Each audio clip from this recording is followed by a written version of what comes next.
Al-Fatihah hadratin Nabi Sayyidina wa Habibina Muhammadin sallallahu alaihi wasallam ala alihi wa sahbihi wa azwaji wa dzurriyyati wa li baiti ajmain khasatan jamin namain amin wa syuhadi wa salihin wa rahmatir rasyidin wa fuqaha fiddin wa jami'il tafsir muhadditsin musannifil kutub allati ta'alamna wa lam nabiha.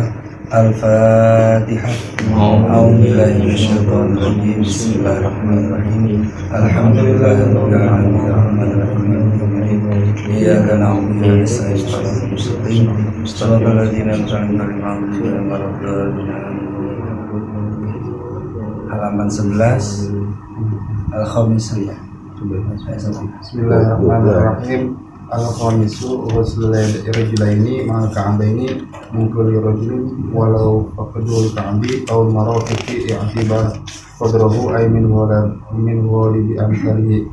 Asadisu at-tartibu ala hadhil kayfiyah min taqdimi ghusl wajhi fal yadaini farra'si farajulaini falau ghusl arba'ati a'dha'ihi ma'alam yahsabu illa wajhi wala yasqutu at-tartibu kegiatan furudi wa syuruti lisnin siyani au ikrahi li annaha min babi khitabil wud'i afada dzalika Ibnu Hajar fi Tuhfatul Muhtaj wa Ali al-Munir fi Tuhfatil Wafiyah. Khitabut taklif muta'alliqan bi af'alil mukallafaini wa ghairuhum kasyibiyani wal mujanaini wal bahaimi wasahaini wa ghairuhum wa la yashtatu fihim ala mukallafi wa lihada yajibu i'adatu sholat ala man shalla bi najasati wa lam yu'allimha aw shalla muhdatsin yadhunnu tahurati wa huwa ja'ala syai'in sababan aw syartan aw mani'an fan najasatu min qabirin ma ja'ala mana'a min ajza'i sholati fama na'i najasati hukmi wa doa li la syar'i. Wallahu a'lam. Bismillahirrahmanirrahim. Wal khamisu ghuslur rijlaini. Rukun yang kelima daripada wudu ialah membasuh dua kaki. Ya, membasuh dua kaki. Ma'al ka'bain bersama ya dua mata kaki. Jadi kalau qiraat kita membaca faghsilu wujuhakum wa aydiyakum ilal marafiqi wamsahu birusikum wa arjulakum. Nah, kalau dibaca wa arjulakum dibaca fathah lamnya, berarti itu maktubnya adalah faghsilu wujuhakum. Fathah. Faghsilu wujuhakum. Tapi ada juga qiraat yang membaca ya faghsilu wujuhakum wa aydiyakum ilal marafiqi wamsahu birusikum wa arjulikum. Lamnya dibaca kasroh. Kalau dibaca kasroh wa arjulikum berarti maktubnya ke mashurosi. Ya. Famsahu birusikum, ada banyak tuh birusikum wa arjulikum, berarti hukum kaki itu diusap aja. Gitu. Nah, jadi gara-gara ada pembacaan qiraat Mu'tabaroh ini, yang satu baca wa arjulakum, berarti pahamnya digosok kalau kaki itu. Kalau dibaca fathah. Kalau misalnya dibaca wa arjulikum, ya, itu berarti diusap doang gini. Sama kayak kepala. Nah, ini salah nggak qiraat ini? Oh, berarti kalau salah, bukan salah, dua-duanya benar. Dua-duanya benar. Gitu. Yang salah ya nggak paham. Nah, jadi ulama kita mengkolerasi di antara dua hadis itu, jadi dua ayat itu nggak ada yang kontroversial dalam syariat itu, ya nggak ada yang kontradiksi hukumnya, sama-sama. Maksudnya apa? Kalau misalnya pakai wa arjulakum itu dalam keadaan normal, ya keadaan normal. Tapi kalau baca wa arjulikum kalau kaki kita lagi pakai khuf, ya kalau pakai khuf cukup diusap aja, jadi nggak usah digesek. Itu mananya. Coba kalau nggak ada qiraat, berarti ya sepatu khuf harus dibuka lagi. Kita sih nggak kenal itu ya, sepatu khuf ya, karena nggak di Indonesia ini dinginnya nggak terlalu dingin. Kalau di Arab itu kadang-kadang kan dinginnya terlalu. Jadi kalau pakai kaos kaki itu, kaos kaki khuf namanya, itu jadi hangat karena kaki kalau dipakai di kaos kaki kan jadi hangat kan. Jadi nggak salah. Ya, nanti itu lebih dalam lagi dalam kitab-kitab fikih itu.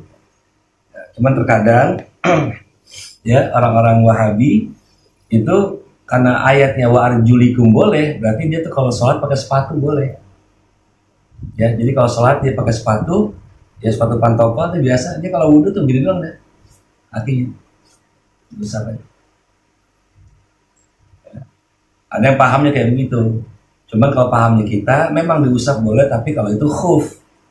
Syarat pakai sepatu khuf itu sama kayak syarat pakai gip. Misalnya kaki kita patah nih, ya kan? Sama dokter mau digip, ya? Apa digip namanya ya? Nah, digip itu, diperban itu yang gede gitu. Nah, sebelum digip kita minta sama dokter izinkan saya wudhu dulu. Jadi wudhu secara sempurna, nanti terus digip. Nah, nanti kalau kita udah batal, kentut segala macam, nanti pas jalan wudhu gampang, kaki cuma digini doang. Jadi nggak usah ya membasuh lagi, gipnya nanti jadi demek. Cukup berusaha doang, ambil air, set. Tapi dengan syarat sebelumnya kita wudhu dulu secara sempurna. Sebelum digip itu, kalau udah digip kita kentut ya nggak apa-apa. Jadi nanti wudhu tiga yang lain normal, nah kira yang digipnya cukup begini doang. Gitu. Itu hukumnya nanti ya yang keluar situ. Nah, jadi ilal ma'al ka'bain berserta ka'bain. Ka'bain itu dua mata keok kalau kata kita bilang mata keok, mata kaki ka'bain. Nah, ka'bain itu diambil kata ka'bun. Ka'bun itu jadi satu orang itu satu manusia itu satu kaki itu punya ka'bain, makanya dua ka'bun. Mata yang di sini, di sini. Nah, definisi ka'bun itu adalah sesuatu yang habis mencekung ada yang nonjol. Itu namanya ka'bun. Makanya Ka'bah itu dinamakan Ka'bah karena di bawah dua lembah. Lembah turun, tiba-tiba ada yang nonjol. Makanya namanya Ka'bah. Ada abeh nih ya. Nah, ini bidadari sorga itu sifat-sifatnya di dalam Al-Quran. Wa kawa'iba atsroba wa ka'san dihato. Ya. Wa kawa'iba, kawa'ib. Jadi sifat-sifatnya bidadari sorga itu ininya nonjol-nonjol, gede-gede mas. Wah, biasa. Karena dari habis nekuk nonjol. Itu kawa'iba. Jadi bahasa ka'bun, zamannya kawa'ib. Pakai ain, ka'bun. Jadi Ka'bah itu sesuatu yang nonjol, atau yang mengkung terus ada nonjolan. Nah, mata keok kita namanya ka'bun karena habis mengkung ada tonjolan. Itu ka'bain, itu definisi bahasa. Jadi ulama kita sampai ngelitinya gitu, ka'bain itu. Jadi nggak usah kita kalau sholat atau mau wudhu sampai ngangkat sarung sampai paha. Aurat itu nggak boleh. Aurat laki sampai apa? Dengkul. Jadi ngangkat sampai begitu. Nggak boleh. Ya, itu aurat itu laki-laki itu. Walaupun sama-sama laki-laki juga jangan diunjukin debul-debul kita ke orang. Korek. Iya, mending gue cakep. Nah itu. Jadi sunnahnya itu ya udah angka segini aja cukup, itu sebetis. Dasarnya yang wajibnya sampai mata kaki. Jadi nggak sampai. Apalagi kalau misalnya ada ustadz doya pakai celana pendek, jauh jadi wali dah. Gak bisa jadi wali dah. Orang mulu. Cek deh, tukang mandi dulu. Bisa kadang-kadang masya Allah ya, masya Allah itu. Namanya Haji Paul ya, namanya Haji Paul dah. Kalau pakai peci itu peci putih kemana-mana nggak lepas.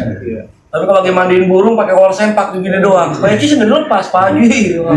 Jadi lebih pentingin ini ketutup ketimbang Burungnya yang bawah kebuka itu Pak Haji. Iya Paul. Peci burungnya ditutup pala itu. Coklat begini Pak Haji. Iya ini coklat burungnya. Itu paking. Oh, Penting. Rumprit. Nah itu aurat itu ya. Jadi kita karena tetap udah paham, jadi kita kalaupun wudhu tempat laki-laki, walaupun laki-laki yang lihat juga jangan sampai kelihatan aurat. Kenapa? Wajibnya pakai min kulli rijlin, dalam setiap satu kaki, walau faqida, walaupun nggak ada kakinya, itu al-ka'bu, walau faqida ka'bi, sekalipun nggak ada mata keoknya, au mirfaq atau mirfaq dengkulnya gitu. Mirfaq itu ya tempat ini ya. Kalau ini kan sikut. Itu uktubiro qadruhu, diiktibarkan kadarnya. Jadi kalau misalnya kaki kita buntung segini nih, nggak ada mata keoknya kan? Nah kita membasuhnya seukuran ini berapa senti kira-kira tuh? 15 cm, 15 cm basuhnya ini. Kalau nggak ada, nah ka'bunnya, gitu. Atau kaki kita potong segini untuk amputasi, ya basuh seukuran itu aja. Bukan berarti karena nggak ada mata keok ya udah, ya nggak usah wudhu gitu, lolos gitu, ya enggak, ya basuh juga. Uktubira qadri ay min ghalibi amsali itu pada umum contohnya. Jadi umumnya orang mata keok berapa senti, segini kan, ya dia basuh segitu aja, tinggi. Misalnya ininya doang nih ada, dia basuh seukuran itu aja. Gak usah sampai semua. As-sadisu yang keenam, yang terakhir daripada rukun wudhu, at-tartibu, tartib. Ini tertib gak ada di Al-Quran ini. Di Al-Quran yang ada wajah, tangan, kepala, kaki, ya gak ada. Jadi yang ada, kenapa kok 6? Kadang di Al-Quran cuma 4. Fagsilu wujuhakum wa aydiyakum ila marafiqi wamsahu birusikum wa arjulakum ila ka'bain. Cuma 4. Ya. Nah, niat sama tartib itu ada di mana? Nah, niat sama tartib itu adanya di hadis. Adanya di hadis.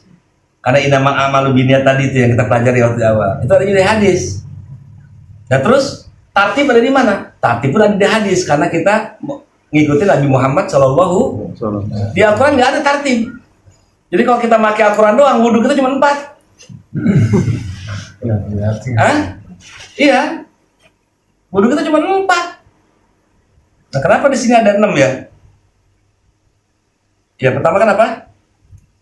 Pertama niat. Ya kan? Yang kedua, basuh wajah.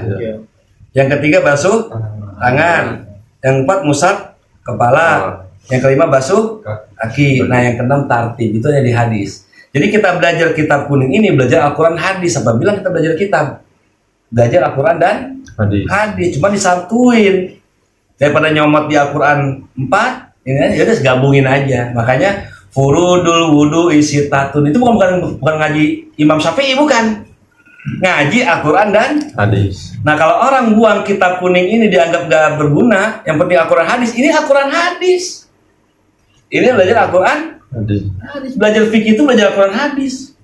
Kan kadang-kadang maaf ada orang gak mau belajar fikih. Penting itu Al-Quran hadis. Ini Al-Quran hadis. Fikih itu cuma sudah nyusun apa yang di Al-Quran dan hadis. Gitu aja kok repot sih. Ya, maunya belajar tafsir. Oh enggak, hadis pun Bukhari dan Muslim. Ya Allah, kaku amat hidupnya kayak kanebo kering. Yang kaku kalau kanebo kering. Gak usah lah, yang santuy-santuy aja, yang kalem-kalem aja. Yang buru-buru nyalain orang, buru-buru gak mau kitab kuning. Ini kita belajar Al-Quran hadis. Nah, jadi tartib adanya di hadis. Kenapa Nabi bersabda ibda'u bima bada Allahu bi. Mulailah dari apa yang dimulai oleh Allah Subhanahu wa taala. Kalau misalnya lari dari Bukit Sofa ke Marwah, ya Bukit Sofa ke Marwah, jangan dibalik. Sofa Marwah, ya jangan Marwah ke Sofa. Ya kan? Sa'i kan Allah atur apa? Ya. Baina Sofa wal. Jadi mulai hitungannya dari Sofa. Gitu kalau sa'i. Mulai apa yang dimulai oleh Allah. Nah, tartib pun begitu. Ya. Nabi bagaimana caranya? Oh begini. Udah ikutin, itu tartib namanya. Nah, jadi tartib ala hadil kaifiyah. Tartib dari ini cara min taqdimil ghusril wajhi, dari mendahulukan membasuh wajah, fal yadaini kemudian dua tangan, farasu kemudian kepala, farijlaini kemudian dua kaki.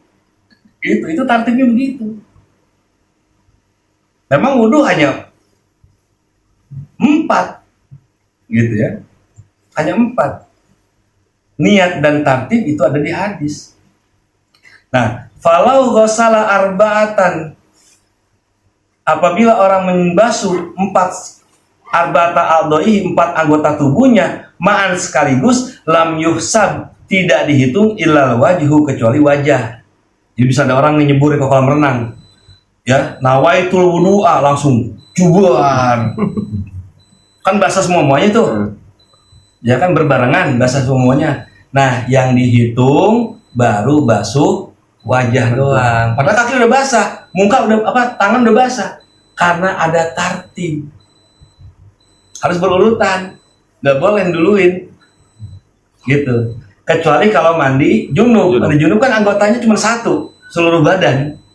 Karena kalau wudhu kan anggota wudhu kan banyak. Muka, ya. Dan itu pun tartib. Jadi kalau kita nyemplung badan, kalau mau wudhu kita sah, nyemplungnya 4 kali.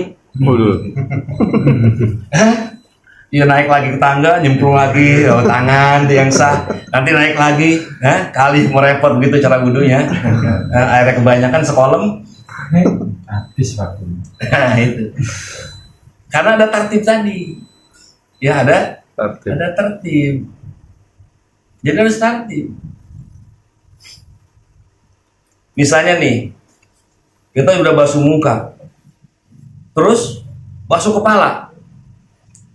Kan mestinya kan habis muka tangan, ini kan langsung kepala. Karena sekalian mau lagi dekat, ya mau lagi dekat, tangan belum. Nah ini kepala nggak dihitung, belum sah. Walaupun udah mantep banget, udah pakai doa segala macam, belum sah. Harus melewati tangan dulu. Tartib, karena syaratnya tartib, itu rukun tak? Nah begitupun kalau kita wudhunya dikali, kan kaki duluan yang nyampe, itu kaki belum dihitung, walaupun duluan yang basah, ya. Nah ini fikih ini enak nih, pusingnya fikih lebih gurih ketimbang pusing main catur. Iya benar. Ya. Illal waju wala yaskutu at-tartib kabaqiyatil furudi, maka tidak gugur tertib sebagaimana sisanya yang fardu yang lain. Wasyurut dan syurut linisyani bagi lupanya au ikroni atau dipaksa li anah min babil khitabil wad'i, karena yang demikian itu termasuk khitabul wad'i. Jadi hukum yang sudah ditetapkan gitu. Itu khitabul wad'i. Kalau khitabul syar'i begini. Misalnya kita dipaksa untuk ngucapin cerai sama bini kita. Lu ceraiin bini lu. Kalau enggak gue matiin lu. Ya bini saya cerai. Itu enggak jatuh talaknya. Kenapa? Karena itu khitabul syar'i namanya. Syariat yang tapi kalau misalnya wudhu, kaki dulu, ntar balik. Lu wudhu nyungsang, dipaksa ya kan tetap nggak sah. Kenapa? Itu khitabul wad'i. Itu bedanya antara khitabul wad'i dengan syar'i. Afada dzalika Ibnu Hajar fi Tuhfatil Muhtaj, ya telah memberi faedah yang demikian oleh Ibnu Hajar fi Tuhfatil Muhtaj. Ini saya punya kitabnya Tuhfatil Muhtaj 8 jilid. Sarahnya Sarwani, sarah atau hasyiah Tuhfatul Muhtaj nama Sarwani. Qala Ali Al-Muniri, berkata Syekh Ali Al-Muniri fi Tuhfatil Wafiyah, dalam kitab Tuhfatul Wafiyah, itu khitabut taklif muta'alikun bi af'ali mukallifin. Nah, khitabul taklif, khitabnya taklif itu beban hukum itu muta'alikun berkaitan bi af'alil mukallafin, yaitu dengan perbuatan mukallaf wa ghairihim dan selainnya kasyibiyani, seperti anak kecil. Jadi anak kecil nih namanya khitabul wad'i itu begitu. Walaupun anak kecil udah wajib sholat belum? Anak kecil udah wajib sholat belum? Belum, karena belum balik. Nah, wudhunya dia itu kan belum wajib sholat, dia wudhu nih, ya. Itu air bekas wudhunya mustamal, tetap mustamal, ya, tetap mustamal. Majanin orang gila juga gitu, walaupun dimandiin sama orang yang waras, airnya mustamal, ya. Wal bahaim, binatang, wasahin, dan orang lupa, wawarim, dan selainnya. Makanya ada orang nanya itu kalau misalnya istrinya Nasrani, kita mau halal untuk tidurin dia bagaimana ya, suaminya harus mandiin. Karena istrinya bukan mukallaf. Ya suaminya yang mandiin istrinya. Nah, air bekas mandi istri itu mustakmal. Kecuali kalau misalnya istrinya Syafi'iyah. Ya, istrinya Syafi'iyah, suaminya Hanafiyah, dimandiin sama suaminya. Nah, itu ya akhirnya tetap mustakmal. Tapi kalau istrinya Hanafiyah, suaminya Syafi'iyah, itu mandiin istrinya ya akhirnya nggak mustakmal. Kenapa? Karena Hanafiyah mandi itu nggak pakai niat, mandi aja, gitu. Emang harusnya kalau habisnya itu mandi. Karena Imam Syafi'iyah begitu, Syafi'iyah wudu aja nggak pakai niat. Jadi wudunya bekas mazhab Hanafiyah nggak mustakmal, kata Syafi'iyah. Nah, itu repot dah, itu udah dalam lagi. Udah dalam lagi pembahasannya itu. Jadi fikih itu nggak selembar tipis begini, tebel-tebel kita bikin di rumah itu. Dan saya bacanya ya, masya Allah utak-atik, demen jadi enak. Pernah lihat kitabnya. Lihat doang. Jadi walai syartu fihim alal mukallafi, dan tidak disyaratkan kepada mereka atas mukallaf. Walihada yajibu i'adatus shalah ala man shalah binajasatin. Maka karena ini merupakan syarat, wudu tartib syarat, maka wajib ya mengulang sholat ala man shalah binajasatin, atas orang yang sholat dengan membawa najis, walam ya'lamha, dan dia tidak tahu kalau itu ada najis. Jadi kalau dikasih tahu, Allah Akbar, selesai, lu ngantongin bangkai ya? Enggak, ada tuh bangkai semut. Itu najis. Kita kalau tahu, oh iya, ulang lagi sholatnya. Boleh lanjut, udah ya udahlah. Enggak. Walaupun nggak tahu. Kenapa? Tidak memenuhi persyaratan. Ya. Ya kita nih misalnya ada peci lagi sholat, kejatuhan peci cek, kita tahu, buru-buru buang gitu tuh. Sholat pakai peci.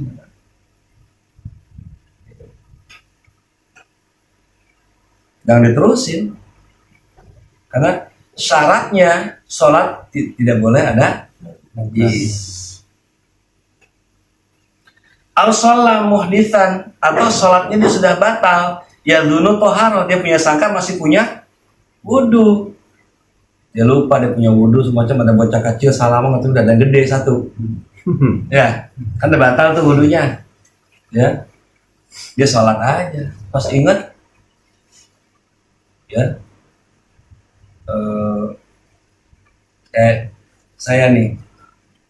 Jadi pernah kan sholat berjamaah sama guru saya Ustaz Imran. Sholat, udah selesai sholat isya nih. Kan saya ngaji malam Kamis tuh sampai malam kan. Sholat isya, 7 waktu isya, selesai sholat. Nah Ustaz Imran di kamar. Tadi yang sholat isya bareng mas saya ulang lagi ya. Loh kenapa Ustaz? Saya tadi lupa, belum wudhu lagi bis isya. Jadi saya ngimang-ngimain aja. Ya Ustaz pakai ngomong lagi, kan saya jadi ngulang lagi. Padahal kalau saya nggak tahu kan enak, nggak apa-apa. Iya kamu nggak apa-apa, saya ini beban. Ya ilah kasih tahu. Jadi kita ngulang lagi sholatnya.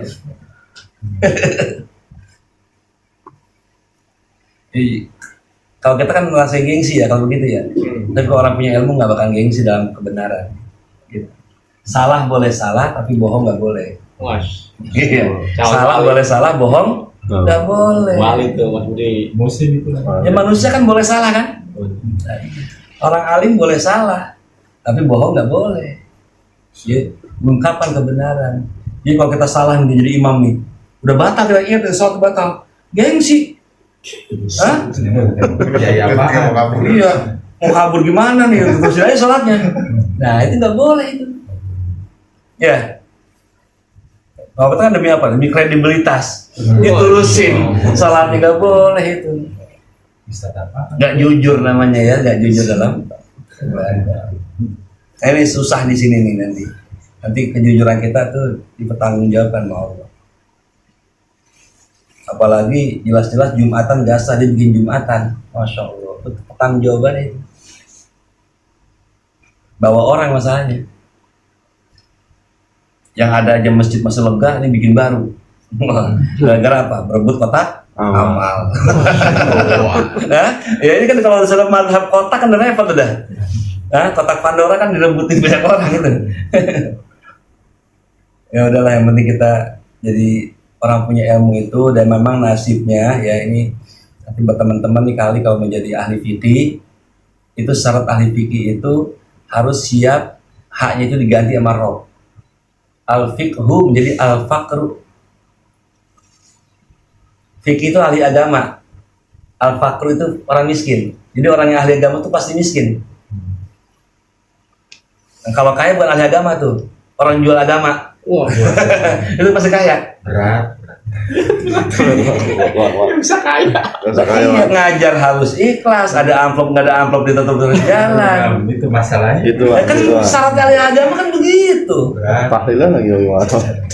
Kalau dagang kali panjer dulu berapa? Itu dagang namanya. Serba ala Qadri. Ala qadri ta'am. Thank you terus kalau jadi ustaz mah.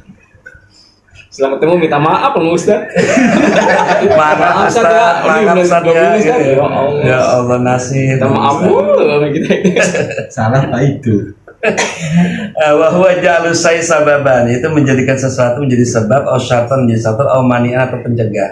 Jadi nanti dalam usul fikih kita belajar sabab, syarat, mani, itu perlu kita ketahui itu. Nanti insya Allah lebih lanjut saya akan bahas itu antara apa bedanya sabab, syarat, mani. Itu dalam ibadah itu tiga itu pasti ada. Masuknya hilal Ramadan menjadi sebab kita wajib puasa. Nah, itu namanya sabab. Namanya sabab maupun sabab waktu. Ya. Mukalafnya kita, sudah baliknya kita menjadi sabab, kita menjadi kena beban wajib, hukum ini hukum itu. Nah, kalau syarat itu persyaratan sebelum melakukan ibadah. Seperti apa? Mau sholat, syaratnya harus wudu. Nah, itu syarat. Nah, kalau mani apa? Mestinya kita wajib sholat karena kita sakit. Jadi kewajiban itu berubah, aturan diri kuat menjadi duduk. Itu mani, mencegah kita berdiri. Atau misalnya perempuan mestinya wajib sholat karena dia haid, ada mani namanya, pencegah dia untuk melakukan sholat dan puasa. Itu namanya mani. Haidnya itu mani. Gitu. Ya, kita nggak wajib sholat. Kenapa? Ada mani. Apa maninya? Gila. Wah, itu gila menyebabkan kita tercegah untuk tidak sholat. Sholat nggak direken. Gokil. Jadi, nah, fan najasatu, maka najis ini kan jadi mani nih, najis ya. Min kubelin, jadi najis itu dari sebelumnya itu maja'ala manian, apa yang menjadikan dia menjadi mani, mencegah dia untuk melakukan sholat. Gitu. Jadi dari awal sudah tercegah, maka jangan dilanjutkan. Gitu. Misalnya orang haid, itu kan dapat mani ya kan, pencegah dia untuk tidak sholat. Jadi ibadahnya apa? Ibadahnya jangan sholat. Gitu. Orang nggak lagi haid, kan nggak boleh puasa. Lalu ngapain ibadahnya perempuan yang haid? Jangan puasa, itu ibadahnya. Karena kalau dipaksain puasa malah dosa. Jadi menghindarkan dosa itu ibadah. Nah, jadi kalau ada orang ada najisnya, yang bersih najis itu ibadahnya, bukan sholatnya. Ya, di saat dia ada najis. Nah, karena bersihnya daripada najis itu min ijza'is sholati, termasuk bagian dibolehkannya sholat. Jadi famana iyatun najasa hukmun wadi. Jadi maninya najasa itu namanya hukum wadi, bukan hukum syar'i. Hukum syar'i dia wajib sholat, tapi dia kena hukum mani, hukum wadi. Namanya apa? Ada pencegah dia tidak sholat. Hukum wadi itu bedanya. Pusing ya. Nah, alhamdulillah ya, ngaji mau sampai dipusing. Kalau pikir nggak pusing namanya bukan ngaji namanya. Ya, enak didongengin namanya. Kalau dongeng nggak pusing, ngantuk kan? Nah, itu kalau ngantuk namanya dongeng, bukan pengajian. Khutbah Jumat itu ngantuk itu. Wah, pasti itu. Khutbah Jumat pasti ngantuk. Pasti itu. Nah, iya. Kalau ceramah maulid cari yang lucu. Rabbana fa'na bima 'allamtana wa sallallahu Fatihah. Bismillahirrahmanirrahim. Alhamdulillahirrahmanirrahim. Ini adalah muslim sallallahu alaihi wasallam.